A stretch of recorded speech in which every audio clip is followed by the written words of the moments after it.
Hello student, SBN school video का की online class में आपका स्वागत है। आज हम 10th क्लास का जो 10th का टॉपिक है वो स्टार्ट करने जा रहे हैं और 10th में हम क्या करेंगे, correct form of the verb, जो कि आपके बोर्ड एग्जाम के अकॉर्डिंग है। तो इसमें क्या करेंगे, हम प्रत्येक टेंस को स्टेप बाय स्टेप करेंगे।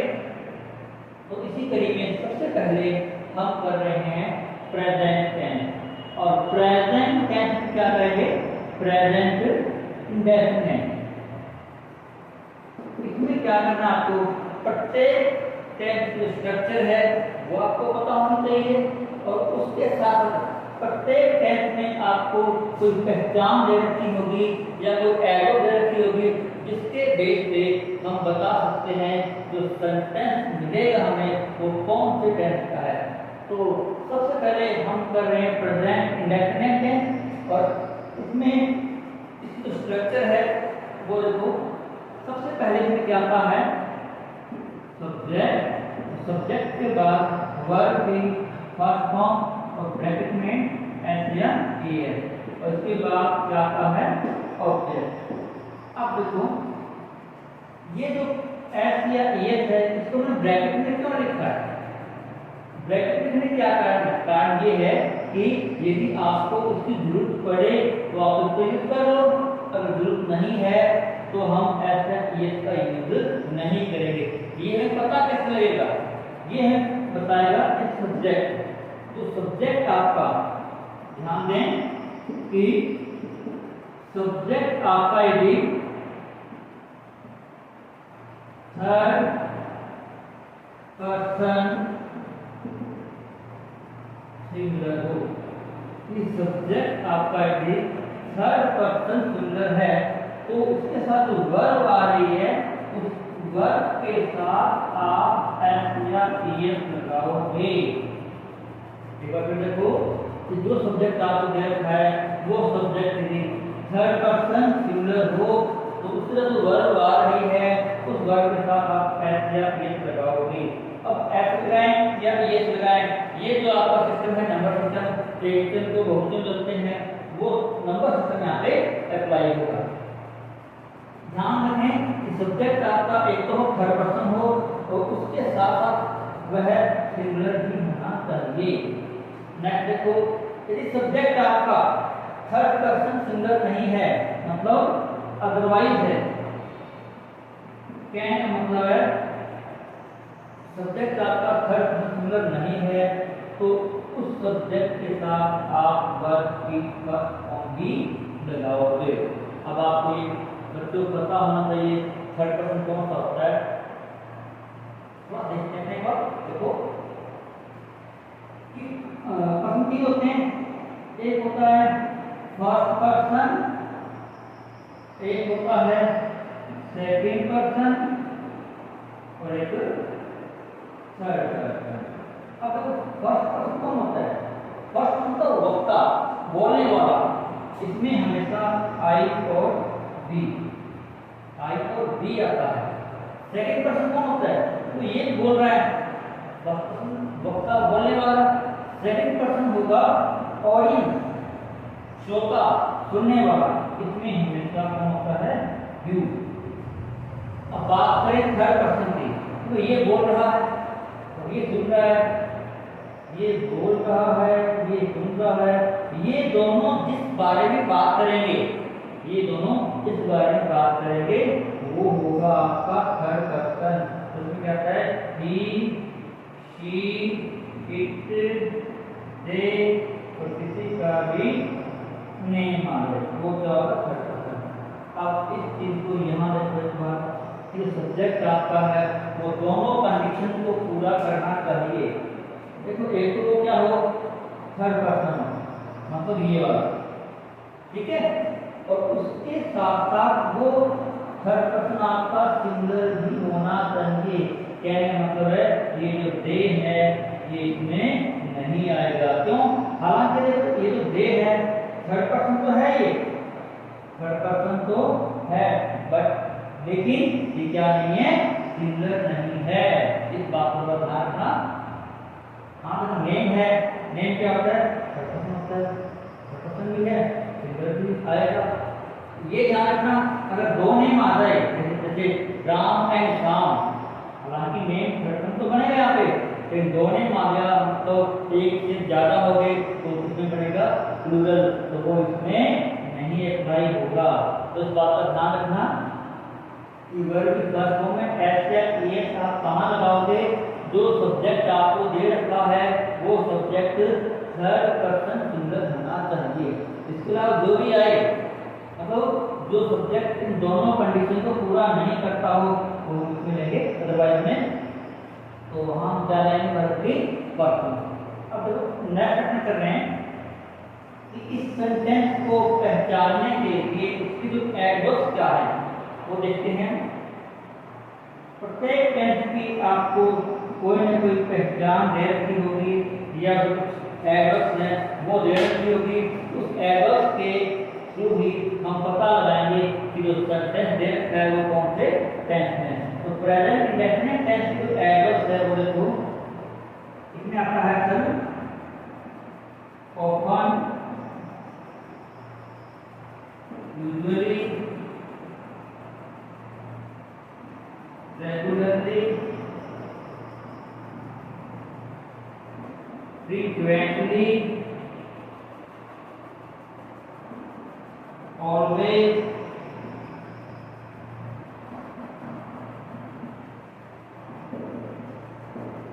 daily,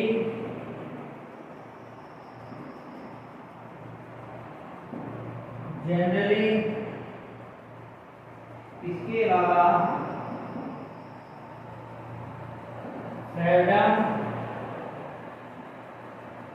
never और every के साथ में आपको टाइम मिल जाए, every क्या मिल जाए आपको टाइम मिल जाए।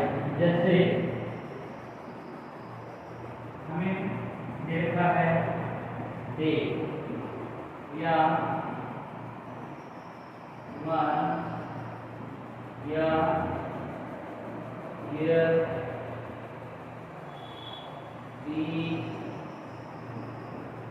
संडे, कुछ भी आगे टाइम हो जाते हैं। एवरी के बाद में every day, every month, every year, every week, every Sunday, every night, कुछ भी मिले टाइम हो उस तरह का लगा हो एवरी। तो ये कुछ एडवर्ब्स हैं जो अक्सर आते हैं। इन एडवर्ब्स के थ्रू ही हमें पता लगेगा जो सेंटेंस दे रखा है वो प्रेजेंट इंडेफिनिट टेंस का है। तो प्रत्येक एडवर्ब हमें याद रखनी पड़ेगी। Often, usually, regularly, frequently, always, daily, generally, seldom, never और एवरी क्या है टाइम। ये एडवर्ब हमें याद रखनी पड़ेगी और इन एडवर्ब के थ्रू ही पता लगेगा तो सेंटेंस दे रखा है वो कौन से टेंस है। उससे पहले हमें एडवर्ब की पहचाननी है। एडवर्ब पहचानने के बाद हमें दिमाग में ये रखना है कि इस सेंटेंस स्ट्रक्चर क्या होगी, सब्जेक्ट प्लस वर्ब फॉर्म, ऐसा ये प्लस में ऑब्जेक्ट, और हमें सिर्फ ये करना पड़ेगा क्योंकि हमें क्या करना है, correct form of the verb, हमें वर्ब फिलअप करनी है। तो इनके बेस पे हम इसको फिलअप करेंगे। इसलिए ध्यान रखें जैसे ये जो स्ट्रक्चर है ये अफर्मेटिव की है, कहने मतलब सेंटेंस यदि नेगेटिव में हो, मतलब हम ब्रैकेट नोट दे रखा हो तो उसको हम नेगेटिव में चेंज करेंगे। तो इसमें जो नेगेटिव स्ट्रक्चर है सब्जेक्ट ऑब्जेक्ट तो रहेगा और इसमें जो नेगेटिव बनेगी वो बन जाएगी, देखो इधर लिख देते हैं, डू या does plus note plus verb की फॉर्म।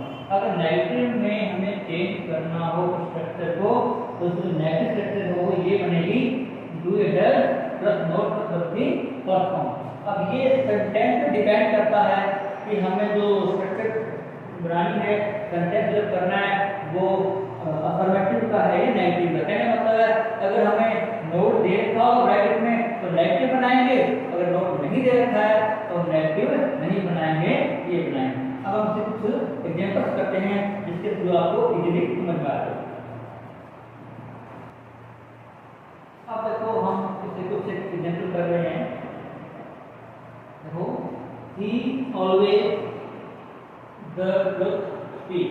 तो सबसे पहले हमें ये देखना है कि जो सेंटेंस आपको दे रखा है उसमें एडवर्ब कौन सी अप्लाई होती है। तो जिसमें देखो क्या लिखा आपको ऑलवेज, ये जो एडवर्ब है ये हमें बता रही है कौन होना है प्रेजेंट इंडेफिनिट टेंस। इस ऑलवेज ने हमें बताया जो सेंटेंस है आपका ये प्रेजेंट इंडेफिनिट टेंस का है। और अब आगे देखो जो ब्रैकेट है, ब्रैकेट में देखा स्पीक, इसमें नोट नहीं दे रखा आपको। इट मींस जो स्ट्रक्चर बनेगी कौन सी बनेगी, जो अफर्मेटिव सेंटेंस की है वो स्ट्रक्चर बनानी है आपको। ये अगर पहचान इसमें क्या होता है प्रेजेंट इंडेफिनिट टेंस। और ब्रैकेट में नोट है नहीं तो स्ट्रक्चर क्या बनेगी वर्ब की फर्स्ट फॉर्म एस या ई है, ये हमारे माइंड में होनी चाहिए। अब देखो सब्जेक्ट क्या रखा आपका ही, जो सिंगुलर है और थर्ड पर्सन भी है। देखो ही सब्जेक्ट जो थर्ड पर्सन भी है और सिंगुलर भी है, दोनों कंडीशन को अप्लाई, दोनों कंडीशन अप्लाई हो रही है। तो हम क्या करेंगे स्पीक के साथ क्या कर देंगे एस लगा देंगे, तो आपका आंसर बनेगा speak, he always speak the truth. Next देखो Ram and Shyam often chat. अब हमें इसमें पहचान के रूप में या एडवर्ब के रूप में क्या लिखा है ऑफन। इसने हमें बताया प्रेजेंट इंडेफिनिट टेंस। और ब्रैकेट में है प्ले, नोट दे रखा तो हम नेगेटिव सेंटेंस नहीं बनाएंगे, तो यही स्ट्रक्चर अप्लाई करेंगे। अब देखो आपका सब्जेक्ट क्या है राम एंड श्याम, कहने का मतलब है कि थर्ड पर्सन तो है बट सिंगुलर नहीं है। थर्ड पर्सन हो और सिंगुलर हो उसी के साथ हम वर्ब वाक्यों में ऐसा ये लगाते हैं, लेकिन इसमें हम नहीं लगाएंगे। क्यों नहीं लगाएंगे, क्योंकि सब्जेक्ट क्या बन गया हमारा प्लूरल बन गया नहीं सिंगुलर। तो हम क्या करेंगे यहाँ क्या लगाएंगे वर्ब की फर्स्ट फॉर्म। और एक बात और ध्यान रखें जो ब्रैकेट में लिखा है ब्रैकेट में हमेशा वर्ब की फर्स्ट फॉर्म की होती है। तो हम क्या लगाएंगे यहाँ पर प्ले, ये हमारा बनेगा answer Ram and Shyam often play chess.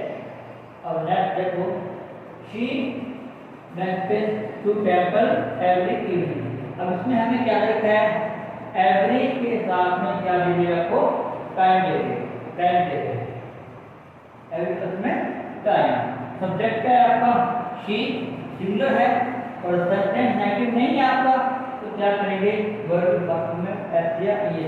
अब वो सिंगुलर है ये और थर्ड पर्सन भी है, तो वो क्या हो जाएगा वो, ये नंबर सिस्टम वो अप्लाई हो रहा है एस या ई वाला। अब नेक्स्ट देखो they always the needy person.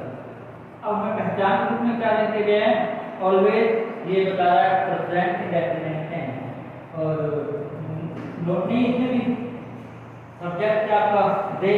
अब देखो दे थर्ड पर्सन तो है बट सिंगुलर नहीं है, थर्ड पर्सन तो है लेकिन क्या नहीं है सिंगुलर नहीं है। तो हम क्या करेंगे वर्ब की फर्स्ट फॉर्म ही लगाएंगे और ब्रैकेट में क्या होता है फर्स्ट फॉर्म ही होती है। तो हमारा आंसर बनेगा है they always have the needy person. Next देखो आई देन रेगुलरली। अब देखो ब्रैकेट में आपको नोट भी दिया है नोट ईच, नोट दे रखा है इट मीन तो सेंटेंस हमारा क्या बनेगा नेगेटिव बनेगा। तो इसकी तो नेगेटिव स्ट्रक्चर क्या होगी इसकी, इसमें हम क्या करते हैं डू या डज प्लस नोट प्लस में फर्स्ट फॉर्म ये करना है। अब देखो सब्जेक्ट क्या आई है, आई क्या है देखो आई सिंगुलर तो है लेकिन थर्ड पर्सन नहीं है, इसलिए हम क्या लगाएंगे डू। आई डू नेगेटिव है तो नॉट और इसके बाद आता क्या है फर्स्ट फॉर्म में आती है आई डू नॉट ईट। ये बनेगा हमारा answer do not eat, I do not eat them regularly. अब नेक्स्ट देखो the sun in the east. अब इसमें देखो हमें किसी प्रकार की कोई एडवर्ब नहीं दे रखी, जितने भी हमने पहले सेंटेंस किए थे सभी सेंटेंस में कोई ना कोई हमें एडवर्ब नहीं मिल रही थी। ऑलवेज हो गया, ऑफन आ गया, इसमें एवरी में टाइम आ गया या ऑलवेज आ गया, यहाँ क्या था रेगुलरली। लेकिन इस सेंटेंस में हमें कोई भी एडवर्ब नहीं दे रखी, तो इस सेंटेंस को ध्यान देना पड़ेगा। The sun in the east क्या है राइज उदय होना, सूर्य पूरब में उदय होता है, जो क्या है एक यूनिवर्सल रूप है। तो ध्यान दें कि जो प्रेजेंट डेफिनेट टेंस है इसमें हम इनको भी शामिल करते हैं कि सेंटेंस में कोई यूनिवर्सल ट्रुथ आ जाए, ऐसा सत्य जिसे सारी दुनिया मानती हो, सारा ब्रह्मांड मानता हो, यूनिवर्सल ट्रुथ आ जाए, या किसी की हैबिट दे रखी हो, किसी की आदत हो, या आ जाए साइंटिफिक फैक्ट आ जाए, ऐसा फैक्ट जिसको साइंटिस्ट ने वैज्ञानिकों ने क्या कर दिया हो, प्रमाणित कर दिया हो। इसके अलावा या कोई जनरल फैक्ट आ जाए जो सभी पर अप्लाई होता हो, ऐसा फैक्ट जो सभी पर अप्लाई होता हो, ऐसे आ जाए तो ये भी किसमें यूज होंगे, ये भी प्रेजेंट डेफिनेट टेंस से हो गई। जैसे इस प्रकार से the sun in the east, हमें कोई भी एडवर्ब की सूर्य पूरब में राइज उदय होता है, ये क्या अपने आप से यूनिवर्सल ट्रुथ है, सार्वभौमिक सत्य। तो इसकी स्ट्रक्चर वही होगी जो प्रेजेंट डेफिनेट टेंस की है। अब देखो सूर्य द सन सिंगुलर है, नेगेटिव नहीं है, सिंगुलर है, क्या हो जाएगा ऐसा लग जाएगा rise, the sun rises in the east, सूर्य पूरब में उदय होता है। इसी प्रकार से नेक्स्ट सेंटेंस देखो, डॉग एट स्ट्रेंजर, इसमें भी हमें किसी प्रकार के एडवर्ब नहीं दे रखी। ये भी क्या शो करता है, तो डॉग क्या करते हैं, बातचीत करते हैं, किस पर, स्ट्रेंजर्स पर, अजनबी पर। ये डॉग की क्या है, हैबिट है, किसी की हैबिट को हम बदल नहीं सकते। यदि किसी की हैबिट दे रखी है तो वो हैबिट भी प्रेजेंट इंडेफिनिट टेंस का पार्ट होगी। अब देखो डॉग क्या है, प्लूरल है, बहुवचन है, तो क्या करना है, वर्ब की बात होगी आ जाएगी, तो ये बनेगा हमारा आंसर बार। डॉग बार एट स्ट्रेंजर्स। तो ध्यान रखना कि जो यूनिवर्सल ट्रुथ है, हैबिट है, साइंटिफिक फैक्ट है, या फिर कोई जनरल फैक्ट आ जाए, वो उसी का पार्ट होगा, प्रेजेंट इंडेफिनिट टेंस में ही आएगा। तो इसी के अकॉर्डिंग ही आपके बोर्ड के एग्जाम में क्वेश्चन आते हैं। तो ये है हमारा प्रेजेंट इंडेफिनिट टेंस।